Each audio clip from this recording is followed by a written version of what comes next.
Those of us without jetpacks often travel in cars. Some drivers have a need for speed and join dangerous street races. But police in one Alberta town are moving racing off the roads without hitting the brakes completely. Carolyn Dunn reports.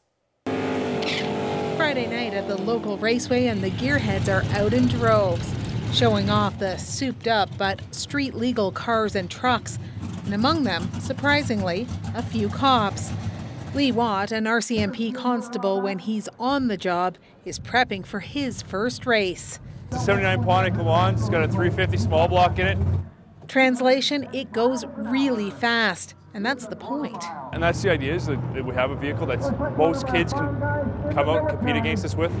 The goal is to get the street racers' need for speed out of their system here in a controlled setting. Races are over in 12 seconds. Drivers accelerate to speeds of about 225 kilometers an hour in what seems like an instant. The program is run by volunteer police officers, and Watt is expanding the latest chapter into southern Alberta. He tries to convince potential street racers legal track racing is still their best option. And once they get out there the first time, they're hooked. Illegal street racing is a big problem that ends too often in tragedy. One Canadian dies every week in a race gone wrong.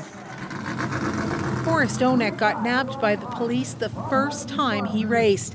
He was clocked doing 165 kilometers in an 80 zone.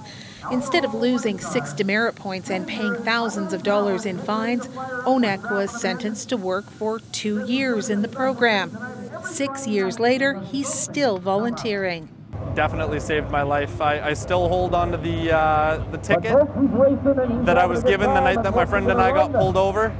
On his first night racing the public, Watt is challenged by a classic Dodge Dart. The Dart wins. The driver, Larry Beck, has been building and racing cars since high school, sometimes legally, sometimes not. If I did now what I did back then, I'd be going to jail. This is for you. This night, he gets a T-shirt and bragging rights that he raced the law and won. Why not? It's the only place you can beat them and get away with it.